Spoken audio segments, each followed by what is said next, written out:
como el viento depender de ti, caminar.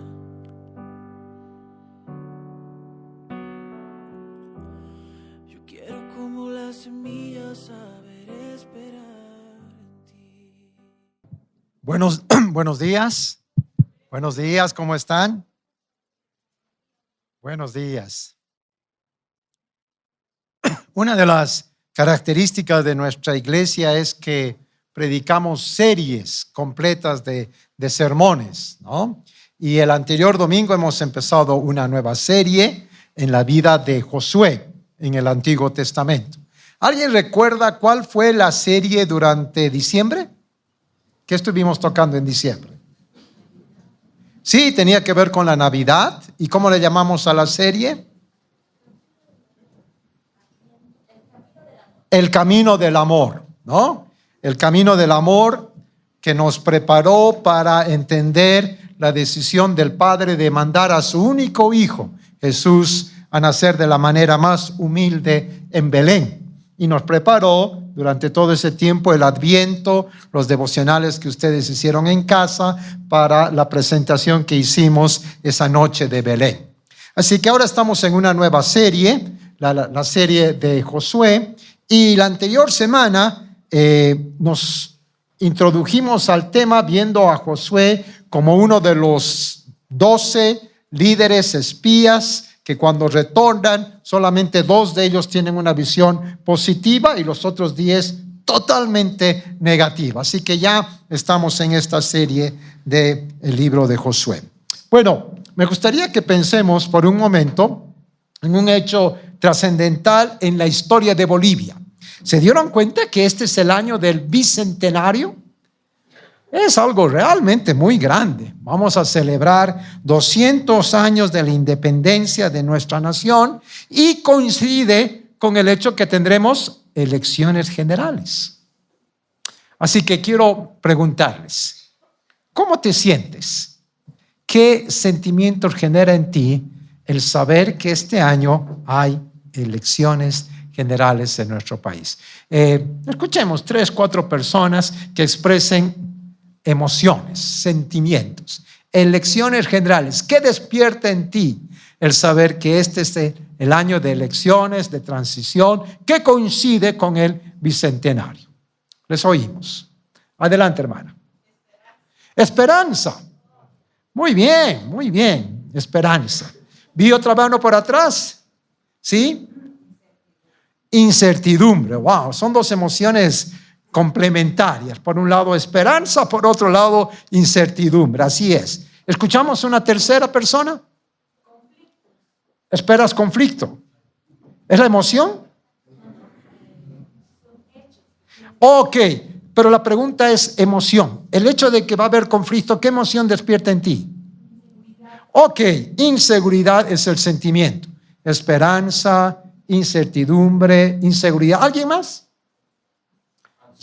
Ansiedad. Muy bien. La siguiente pregunta, ¿por qué? ¿Por qué genera ansiedad o incertidumbre o esperanza? ¿Por qué? Otras personas, anímense. Porque es una transición.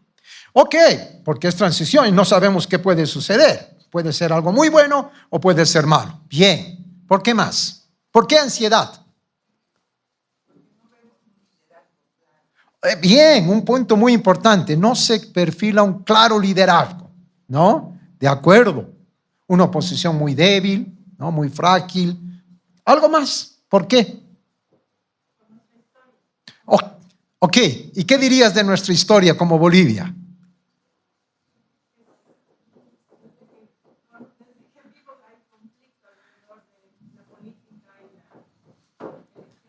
Exactamente. Recuerdo a unos amigos que retornaron a Bolivia después de muchos años, hijos de misioneros, y llegaron en medio de esta época de conflicto, de lucha, y nosotros preocupados les preguntamos, ¿y cómo se sienten? Y uno de ellos dijo, nada nuevo. Bolivia siempre ha estado con crisis, conflictos, bloqueos, marchas. Y bueno, dije, tiene razón, realmente, como lo acabo de decir, nuestra historia es una historia de conflictos. Y a la vez, qué bueno que haya esperanza. No podemos quedarnos con una visión totalmente negativa, porque en medio de tantos conflictos, Dios ha sido fiel. ¿O no? Hemos vivido un 2019, la crisis, el movimiento de las pititas, después vino la pandemia. ¿Qué crisis tan tremendas que hemos vivido? Y aquí estamos en el 2025 y Dios ha sido fiel.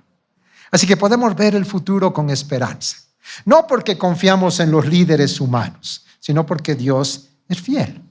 Bueno, con este trasfondo quisiera que leamos el texto de Números capítulo 27. Empieza en el verso 12. Cierto día el Señor le dijo a Moisés: sube a una de las montañas al oriente del río y contempla la tierra que le he dado al pueblo de Israel. Después de verla, al igual que tu hermano Aarón, morirás. Pues los dos se rebelaron contra mis instrucciones en el desierto de Zin. Cuando los israelitas se rebelaron, ustedes no les demostraron mi santidad junto a las aguas. Estas son las aguas de Meribá en Cades, en el desierto de Zin. Entonces Moisés le dijo al Señor: oh Señor, tú eres el Dios que da aliento a todas las criaturas. Por favor, nombra a un nuevo hombre como líder de la comunidad. Dales a alguien que los guíe donde quiera que vayan y que los conduzca en batalla, para que la comunidad del Señor no ande como ovejas sin pastor. El Señor le respondió: toma a Josué, hijo de Nun, en quien está el Espíritu. Pon tus manos sobre él. Preséntalo al sacerdote Eleazar ante toda la comunidad y públicamente encárgale que dirija al pueblo. Entrégale de tu autoridad para que toda la comunidad de Israel lo obedezca. Cuando se necesite dirección del Señor, Josué se presentará ante el sacerdote Eleazar, quien usará el Urim, uno de los sorteos sagrados que se hacen ante el Señor, para determinar su voluntad. De esta manera Josué y el resto de la comunidad de Israel decidirán todo lo que debe hacerse.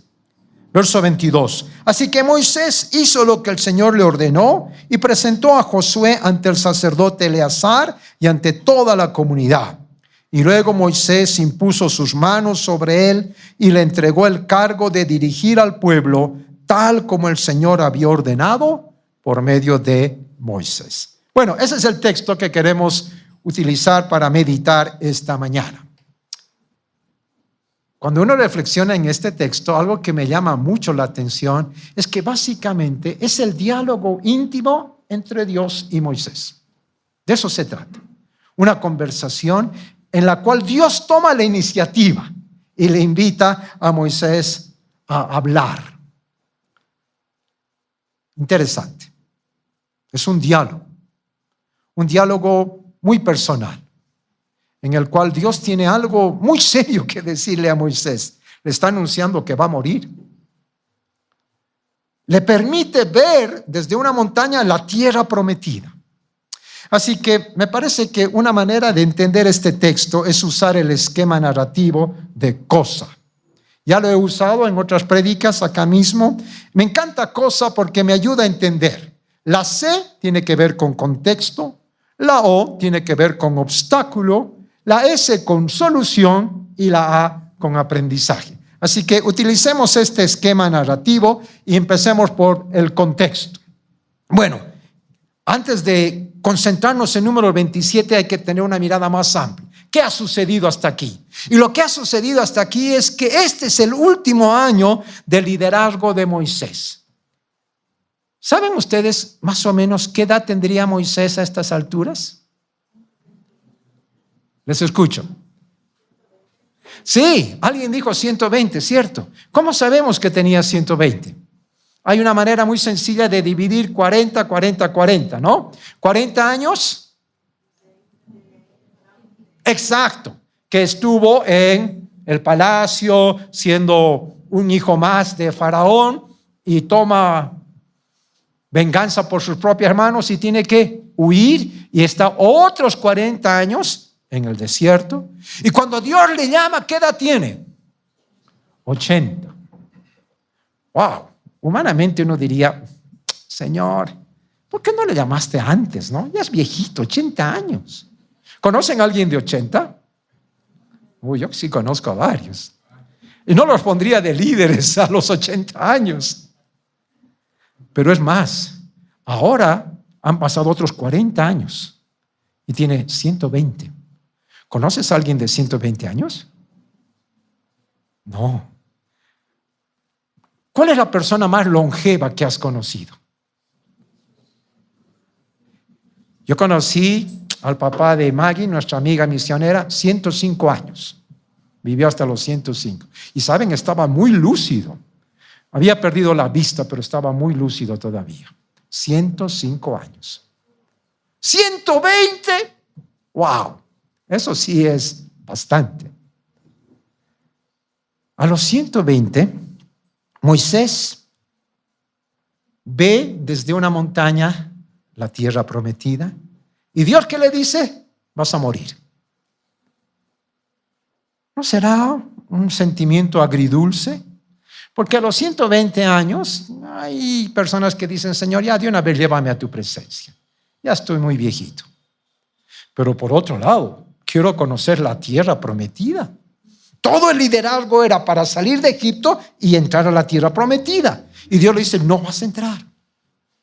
¿Qué sentimientos, no?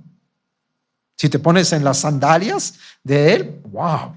¿Cómo vivir esas emociones? Por un lado, cansancio, como vimos en la anterior prédica, pero por otro lado, ese sabor agridulce. No entraré a la tierra prometida. Ese es el contexto.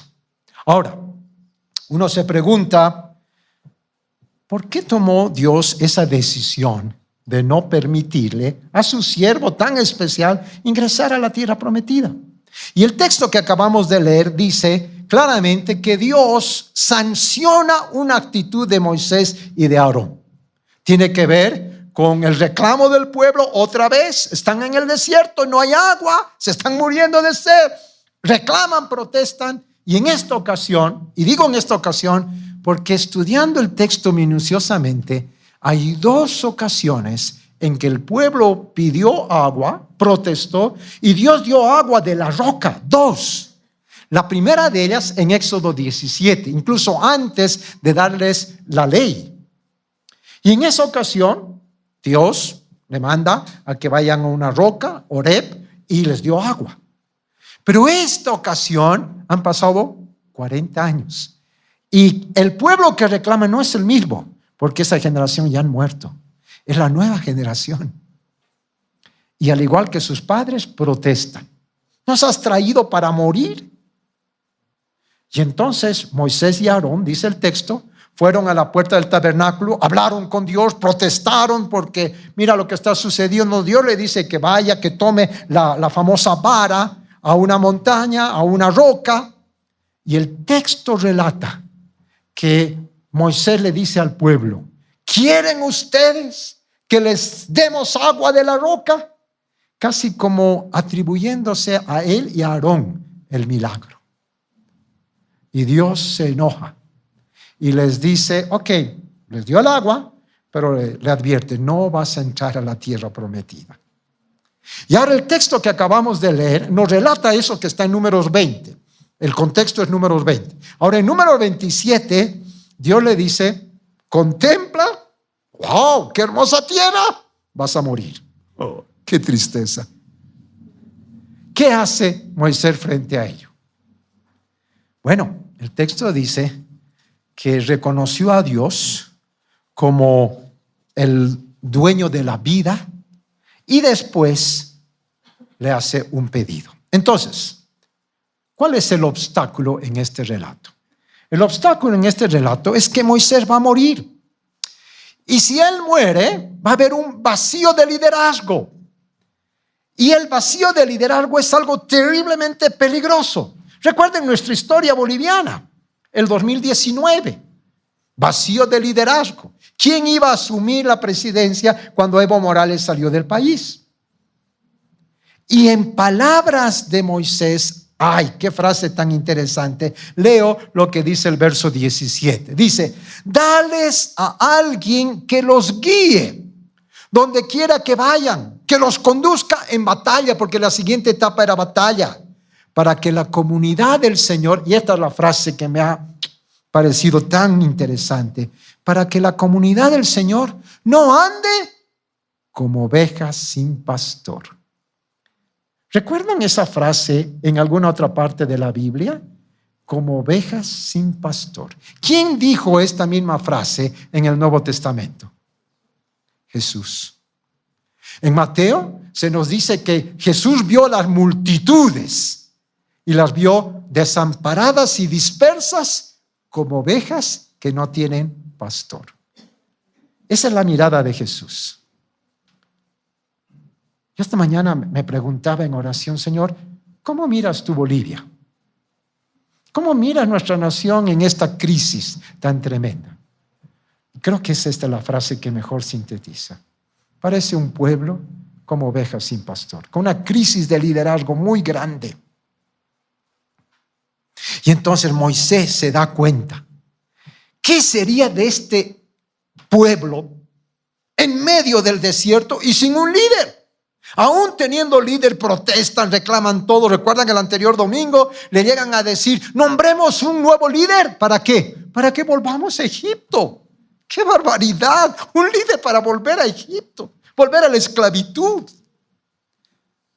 Entonces, qué interesante que Moisés entiende que el nuevo líder, ¿qué palabra usa para calificar a ese nuevo líder? ¿Un dictador o un pastor? Un pastor. ¿Notan la gran diferencia entre lo que es un dictador y lo que es un pastor? Preciosa la figura que dice, dale al pueblo un pastor. Con el cuidado, con la ternura de ver a la ovejita con la pierna quebrada y que la alza y que la protege. Qué diferente al dictador. Dios quiere que su pueblo goce del liderazgo de un pastor. Así que vayamos a la solución. ¿Cuál fue la solución? Bueno, la solución es que cuando Dios le dice que va a morir, Moisés pide, a Dios que, más bien Dios pide que Moisés posesione a Josué como un nuevo líder del pueblo. Les leo el verso 18 y 19 que es tan significativo. Dios le dice, toma a Josué, hijo de Nun, en quien está el Espíritu. Pon tus manos sobre él, preséntalo al sacerdote Eleazar ante toda la comunidad y públicamente encárgale que dirija al pueblo. Entrégale de tu autoridad para que toda la comunidad de Israel lo obedezca. Entonces, frente al riesgo posible de una ausencia de liderazgo, la solución ¿de quién viene? De Dios. Dios le dice a Moisés, ahí está Josué, hijo de Nun. Y lo primero interesante que dice de Josué es, en él habita el Espíritu. Y está hablando de Espíritu en mayúscula, es decir, el Espíritu de Dios. En el Antiguo Testamento, la presencia de Dios en la vida de algunos líderes era temporal, momentánea. En el Nuevo Testamento, todos los que conocemos a Jesucristo recibimos el Espíritu Santo. Somos templos del Espíritu. ¡Qué maravilla! Hermano, ¿te has dado cuenta? Eres templo del Espíritu Santo. Tu cuerpo es templo. Por eso debes cuidar tu cuerpo. No por estética, no por belleza efímera. Cuidas tu cuerpo porque es templo del Espíritu Santo.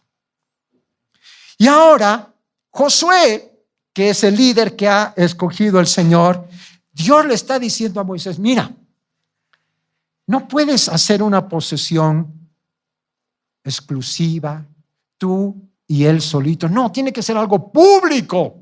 Todo mundo tiene que verlo. Y no solamente eso, hazlo enfrente de el sacerdote Eleazar. El sacerdote representa la presencia de Dios. El pueblo está ahí viendo. Incluso le dice, pon tus manos sobre él. ¿En qué otro relato del Nuevo Testamento vemos a alguien colocando manos para posesionar? Hechos 13. Cuando posesionan a los misioneros que van a salir, colocan las manos, símbolo de transmisión de autoridad. Y ahora Moisés tiene que colocar las manos, tiene que hacerlo delante del sacerdote, en vista de todo el pueblo. Les pregunto, ¿por qué era necesario que sea algo visible? ¿Qué es lo que está queriendo Dios al pedir que sea algo visible? ¿Alguna idea? Muy bien, está transmitiendo autoridad. Gracias. Y al hacerlo visible ante todo el pueblo,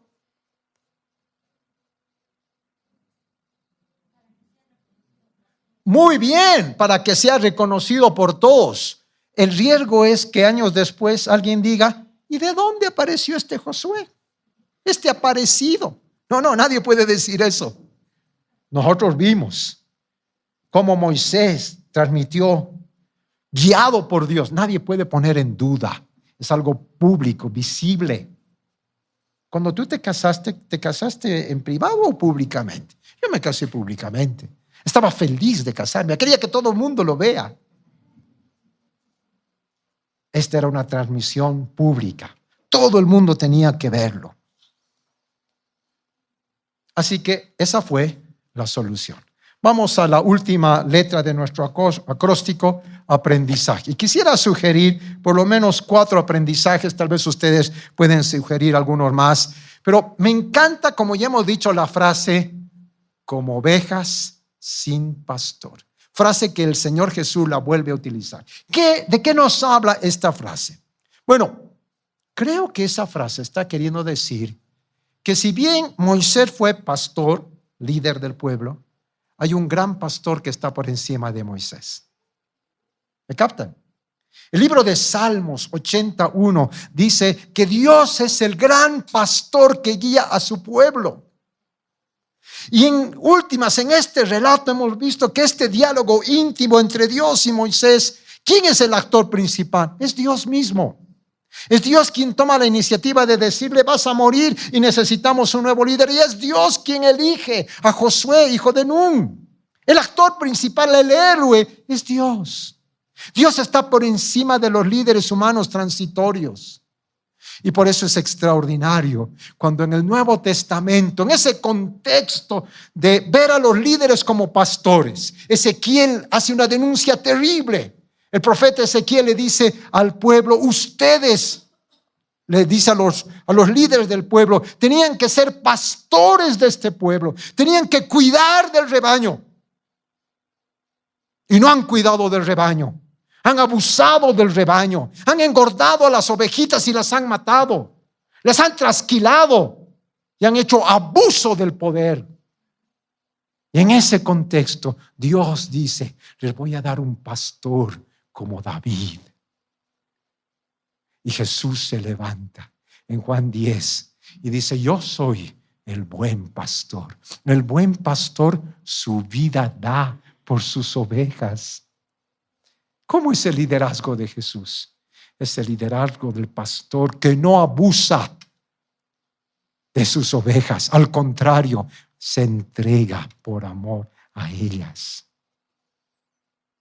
Necesitamos líderes al estilo de Jesús. En la iglesia, en el departamento, en Bolivia, en el mundo entero. Estamos conscientes de las transiciones importantes que está viviendo el mundo. Mañana hay una posesión muy importante. Hace poco hubo una posesión en Venezuela muy importante y cuánta expectativa de que suceda algo diferente. Bolivia va a vivir una transición. Necesitamos líderes al estilo de Jesús. Pastores que sirven al pueblo con ternura, con misericordia, con compasión, que saben hacer uso del poder con límites. Así que en primer lugar, Dios es el gran pastor de su pueblo. Él está por encima de los pastores terrenales en el Nuevo Testamento. Jesús es el buen pastor. Pero en segundo lugar, es evidente en este texto que Dios quiere transiciones saludables de liderazgo humano. ¿Por qué Dios pone límites a los líderes? Porque quiere proteger de la influencia negativa del mal uso del poder. El miércoles alguien nos hizo notar que no tenemos que satanizar el poder, porque el poder bien usado es una bendición. Pero por otro lado, el poder mal usado, miren esta frase: si el poder corrompe, el poder absoluto corrompe absolutamente. Qué peligro cuando en una nación los líderes no tienen que rendir cuentas a nadie, cuando acaparan todos los poderes, porque el poder absoluto, el poder corrompe y el poder absoluto corrompe absolutamente. Límites. La separación de poderes es indispensable y necesaria. Dios quiere transiciones saludables de liderazgo. En tercer lugar, Dios quiere que los líderes rindan cuentas siendo parte de equipos donde el poder se distribuye. Aquí tenemos en principio un Moisés y Aarón que ahora ceden el paso a un Josué y el sacerdote Eleazar. El miércoles en nuestro grupo alguien hizo notar, me encantó esta observación: miren el riesgo de que Josué acapare todos los poderes. Peligroso. El gran problema de la corrupción en Latinoamérica es que no rendimos cuentas, porque cuando uno rinde cuentas tiene que tener las cosas claras. Si alguien tiene la contabilidad de una organización y viene la auditoría, todo tiene que estar claro. Y si hubo un gasto, tiene que haber un comprobante. Pero ¿qué pasa cuando no se rinden cuentas? Oh, libertad para hacer lo que sea. Y ahora Dios le está diciendo: mira, Josué no va a decidir solo, tiene que ir al sacerdote Eleazar. Y de alguna manera está habiendo un balance de poderes. Una otra persona con quien van a comparar y tomar decisiones juntos, van a orar juntos para que Dios les guíe. Y nosotros necesitamos líderes que rindan cuentas y que haya una distribución sabia de los poderes. Qué peligroso cuando el poder ejecutivo acapara todos los poderes y cuando ya no hay justicia, porque la justicia está vendida. Dios quiere que los líderes gobiernen en equipo. Pero termino con esta cuarta conclusión. Dios nos provee de líderes de acuerdo a la necesidad del pueblo en cada etapa de la vida del pueblo. Es decir, Moisés tuvo un liderazgo extraordinario. Dios lo utilizó para enfrentar a Faraón. Dios lo utilizó durante 40 años caminando en el desierto. Terrible, 40 años, qué largo. Pero ahora la nueva etapa es conquistar a otra nación. ¿Se imaginan un ancianito de 120 años guiando al ejército? Necesitaban un líder joven, dispuesto a la batalla. Moisés fue el líder adecuado para una etapa. En la nueva etapa hace falta otro líder. Y por eso Dios conduce de esa manera. Qué preocupación tan hermosa de parte de Dios de cuidar a su pueblo. Y me encanta lo que alguien de ustedes dijo. Podemos ver con incertidumbre y ansiedad las transiciones en Bolivia, pero también con esperanza. Porque por encima de nuestros líderes políticos, buenos o malos, está Dios que va a cuidar de nuestra nación. Amén. Así que, ¿qué vamos a hacer este momento después de estudiar este texto? Yo quisiera sacar dos aplicaciones. Una que tiene que ver con Bolivia y otra que tiene que ver con la iglesia. Con Bolivia ya lo hemos dicho. Hay incertidumbre, hay preocupación, pero también hay esperanza. Y en el Nuevo Testamento se nos enseña claramente a orar por los gobernantes, a interceder por ellos. Necesitan sabiduría, necesitan madurez. No es fácil tomar decisiones tan delicadas. Y si no hay temor de Dios, qué fácil es corromperse. Oremos por Bolivia, oremos por este bicentenario, por elecciones limpias, transparentes, por una transición sin derramamiento de sangre. Pero también pensemos en la iglesia Dios en Cristo. Nos comentan que preparando la elección de diáconos, de ancianos en nuestra iglesia, Se entrevistó a muchos jóvenes para que asuman el nuevo liderazgo y no aceptaron. Tal vez la tendencia es decir, bueno, tenemos tan buenos líderes, ¿para qué cambios? Otros dicen, no, soy muy joven. Me da miedo estar en esa posición. Los zapatos del líder me quedan muy grandes. Pueden haber muchas explicaciones. Pero el miércoles alguien dijo en el grupo de predicación, una transición de liderazgo demanda un líder que está dispuesto a ceder y otra persona que está dispuesto a asumir. El gran problema en nuestros casos latinoamericanos es que hay líderes que no quieren ceder y se aferran al poder con uñas y dientes. ¿Por qué será? Límites. Pero por otro lado, ¿estamos dispuestos a asumir el rol de otro líder? ¿Estamos dispuestos a asumir un ministerio en la iglesia? ¿Ser anciano, diácono? ¿Estamos dispuestos a un cambio en el pastorado de la iglesia? ¿O nos aferramos? No, está muy bien como ha estado hasta ahora. Damos gracias a Dios por los líderes que Él nos ha dado, pero estamos conscientes que la iglesia crece y nuevas etapas demandan nuevos liderazgos. ¿Estás dispuesto tú a asumirlo? Espero que sí. ¿Qué les parece si puestos de pie tenemos un tiempo de intercesión por nuestro país? Por favor, pongámonos de pie. Oremos por Bolivia. Oremos por el mundo entero. Mañana es la posesión de Donald Trump. ¿Qué implicaciones va a tener eso para América Latina? Es una gran interrogante. Pero por encima de los líderes humanos está Dios mismo. Dependamos de Él. Les invito a que tengamos un tiempito de oración. Inclina tu rostro.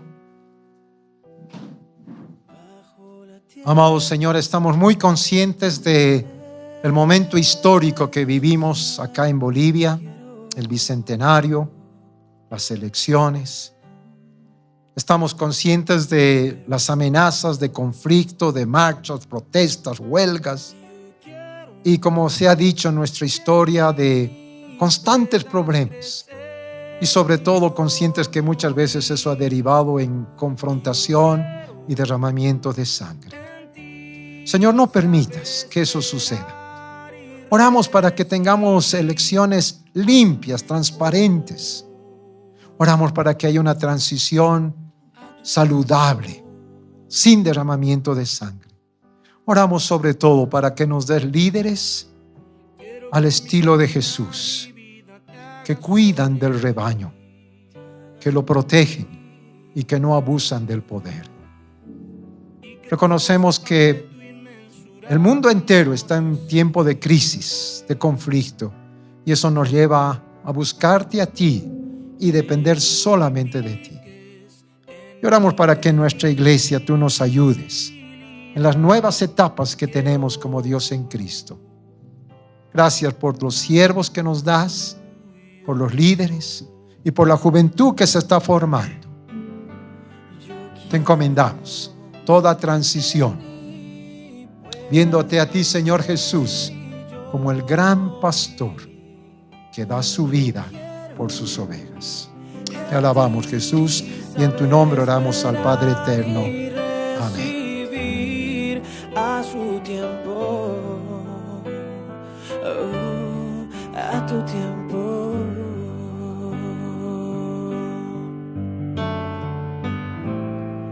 Ya no me animo a seguir si no estás junto a mí.